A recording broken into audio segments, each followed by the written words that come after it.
तैयार हैं? स्टार्ट। आदरणीय साथियों, कई सरपंच निर्विरोध चुने गए। स्टॉप।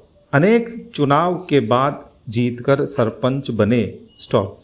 ग्राम पंचायतों के सरपंच ही पंचायत समितियों के सदस्य बने एवं उनमें से प्रधान व उपप्रधान अप्रत्यक्ष रूप से निर्वाचित होते रहे। स्टॉप।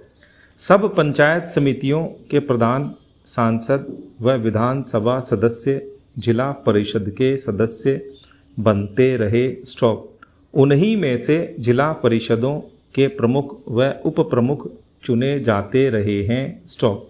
न केवल राजस्थान राज्य में ही अपितु देश के अधिकांश राज्यों में पंचायती राज व्यवस्था की स्थापना के आरंभ के वर्षों में इन संस्थाओं ने ग्रामीण विकास की दिशा में अच्छे परिणाम दिए। स्टॉप। लेकिन कुछ वर्षों बाद किन्हीं कारणों की वजह से पंचायती राज संस्थाएं अपने सौंपे गए उत्तरदायित्व को सही ढंग से निष्पादित करने में असमर्थ दिखाई देने लगी, अर्थात ये संस्थाएं अपेक्षित परिणाम देने में असफल रहीं। स्टॉप।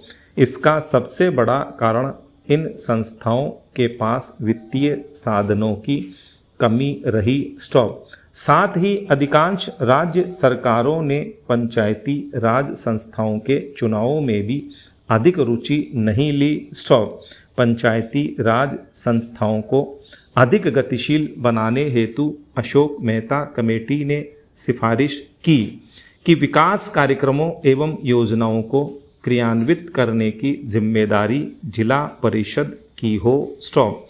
समिति के अनुसार पंचायतें 10 से 15 गांवों की मंडल पंचायतें हों तो अधिक सक्षम होंगी। स्टॉप। ये मंडल पंचायतें ग्रामीण विकास योजनाओं को क्रियान्वित करेंगी। स्टॉप। साथ ही समिति ने पंचायती राज संस्थाओं के चुनाव मुख्य निर्वाचन अधिकारी से करवाने की सिफारिश भी की। स्टॉप। ग्रामीण विकास की प्रशासनिक व्यवस्था व गरीबी उन्मूलन समस्याओं हेतु गठित GVK राव कमेटी ने जिला स्तर पर योजनाएं बनाने व नियमित चुनाव कराने की सिफारिश की थी। स्टॉप। देश की पंचायत राज व्यवस्था को सुदृढ़ व पुनर्जीवित करने हेतु गठित डॉक्टर लक्ष्मीमल सिंघवी कमेटी ने ग्राम पंचायतों को अतिरिक्त वित्तीय साधन देकर अधिक सक्षम बनाने पर बल दिया तथा साथ ही पंचायती राज संस्थाओं को संवैधानिक मान्यता दिए जाने पर भी विशेष बल दिया। स्टॉप। पैरा।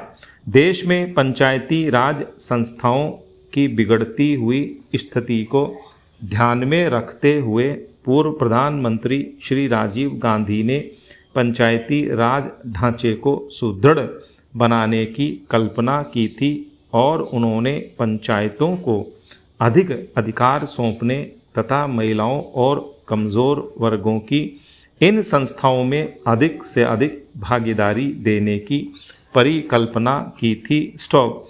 हमारे वर्तमान प्रधानमंत्री के प्रयासों से अब यह संभव हो पाया है कि इस संबंध में शुरू किए गए प्रयासों तथा राष्ट्रपिता महात्मा गांधी जी के ग्राम स्वराज के स्वप्न को साकार बनाने की दृष्टि से संविधान में 73वीं संशोधन की कुछ महत्वपूर्ण बातों का जिक्र करना चाहूँगा। स्टॉप। पंचायती राज संस्थाओं को प्रथम बार संवैधानिक दर्जा दिया गया। स्टॉप। सभी राज्यों में पंचायती राज की त्रिस्तरीय पद्धति लागू की गई। स्टॉप।